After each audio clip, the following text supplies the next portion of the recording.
I have always wanted to have a neighbor just like you. I've always wanted to live in a neighborhood with you, so let's make the most of this beautiful day. 5th edition of Mr. Willis's Neighborhood. Hey, we're back in the kitchen today and we're going to be doing some more cooking. But before we get started, here is the question of the day.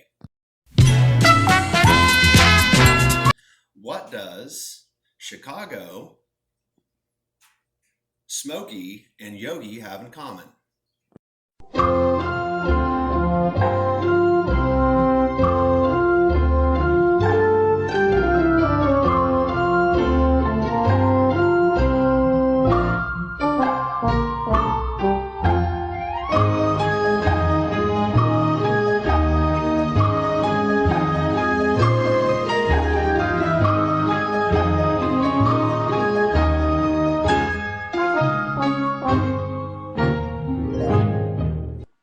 Yes, Bears, you are correct. Chicago, the monsters of the Midway, Chicago Bears, Smokey the Bear, don't mess with fire, and Yogi the Bear, hey boo-boo, can you give me a picnic basket?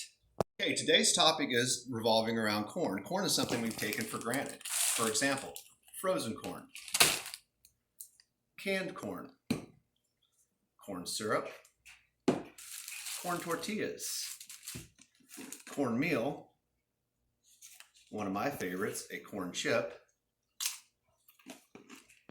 But where does corn come from?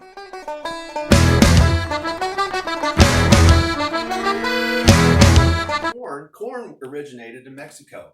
10,000 years ago, the ancient Aztecs and the Olmec Indians, they actually domesticated corn, and corn became the staple of their society.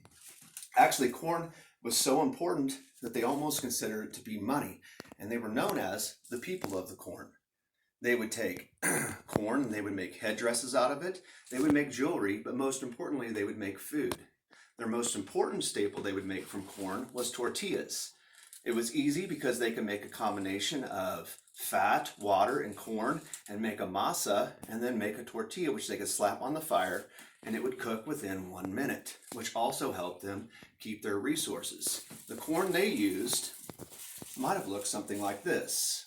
Also said that there was corn that was found in Peru in ancient tombs dating all the way back to 4,700 years ago. And there was also corn that was found in ancient Egypt inside of some of the pyramids. Which brings us back into our kitchen, and the thing we will be cooking with today is popcorn, one of my favorites. Long before popcorn was a favorite in movie theaters, or it was made by Orville Redenbacher, popcorn was brought to the very first Thanksgiving in 1621 by the brother of Chief Massasoit to the Pilgrims. Okay, so we're going to start off and we're going to talk about what is our popcorn recipe. First of all, you will want to pan something like this. Okay, now we have one of these, but most people don't. This is something I think we got actually at a garage sale, and it has been awesome. But most people do not have one of those, so we're going to use your regular pan. First of all, go ahead and turn your heat up to like 6. Okay, we'll get our pan hot, or starting to get hot. We will have popcorn. We will have oil. We will have sugar.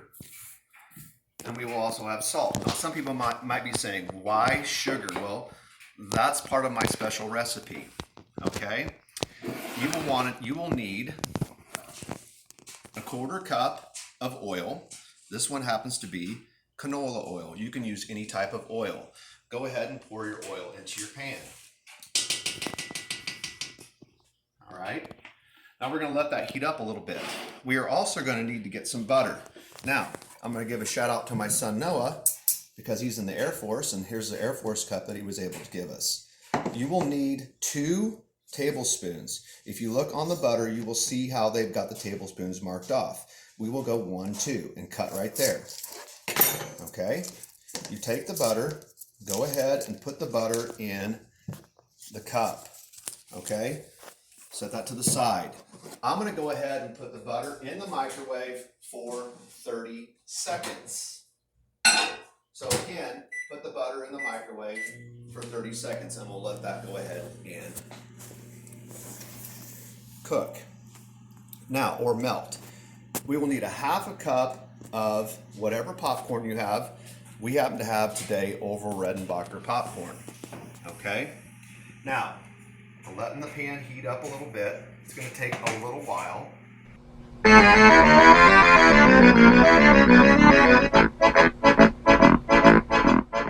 We're letting our oil heat up. I've got a couple jokes for you, and they happen to be popcorn jokes. The first one is, why are there not very many popcorn jokes? Anyone have a guess? No one? Because they're all corny. Second joke is, what did baby corn say to mama corn? Any guess? Where's popcorn? Oil is heated up. We're going to go ahead and dump the popcorn in. Just drop it all along the bottom. Kind of stir it around a little bit. Now, the science behind popcorn is, in order for a popcorn kernel to pop, it has to heat to 365 degrees, right? And once it heats to 365 degrees, there will be steam that will be produced inside of the kernel. The kernel will then expand, and the starches will be released inside of the popcorn kernel, and then pop. You will have your popcorn kernel.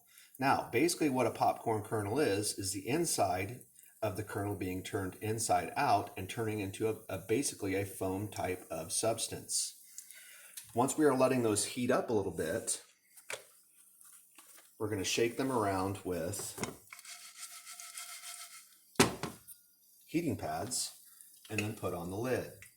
The popcorn heat up and get ready to pop. Let's have some quick popcorn facts. Did you know that a popcorn kernel can pop 3 feet high? Did you know that the #1 producer of popcorn in the United States is Nebraska? Did you know that 70% of all the popcorn eaten in America is eaten at home? And yes, popcorn is healthy. It is said to have more iron in it in a serving than an egg or even a serving of roast beef. Another fun fact would be it is America's #1 snack food, and there are 16,000 kernels in 1 cup. The popcorn starting to pop. The oil is heating. The popcorn kernels are turning to 365 degrees, and they're having that chemical reaction, and they are popping. Periodically, you want to be shaking the popcorn during this process, and give it like another 30 seconds, and it should be completely popped. Okay, our popcorn is basically finished popping. Now your popcorn is done. Do not forget your oven mitts. Go ahead and take the popcorn, dump it in another container. Okay, once you have the popcorn dumped into another container, take your butter, swirl your butter over the top. Go ahead and give it a little shake. Then you take your sugar and you put it on to taste. This will give it a little sweetness. And then you take your salt and you sprinkle a little salt on it, and you also sprinkle that to taste. This will give it a little salty. So you have a salty and a sweet snack. Once you have that done, make sure you shake it up, give it a taste. And oh yeah, it's good. All right, remember your measurements. You have a 1/2 cup of popcorn. You have 2 tablespoons of butter that you heat for 30 seconds. And then you also have a 1/4 cup of oil that you heat. And once the popcorn kernel reaches 365 degrees, it's time to pop. Okay, now I would like to give you your assignment. Your assignment, of course, A, is to pop some popcorn. Okay, do it the old-fashioned style, not the easy way and putting it in the microwave. Make sure you talk to your parents about it and make sure you have their permission. Also, I showed you a picture of North America. On North America, we showed you and talked about where corn was developed, and of course it was developed in Mexico. Make sure that you realize that there's not just 3 major countries in North America. There is actually 23. I would like you to, on a Google Doc, type out what are the names of the 23 countries. Send them to me via my email. And also, we're going to end up with a pop quiz. So pop quiz time. Your assignments, we're going to have a pop quiz. So at the bottom, after you list your 23 countries, Go ahead and name these 5 things on a pop quiz. List them below. Question number 1. What was the number 1 producing state for popcorn in the United States? Question number 2. What country domesticated popcorn or corn in general? Question number 3. How high can a popcorn kernel jump? Question number 4. How many popcorn kernels can fit in 1 cup? And question number 5. Who brought popcorn to the first Thanksgiving? Popcorn is good. I hope you guys enjoy making some popcorn. I can't wait to hear from your assignments. And I hope you guys enjoyed this episode number 5 of Mr. Willis's Neighborhood. See you soon.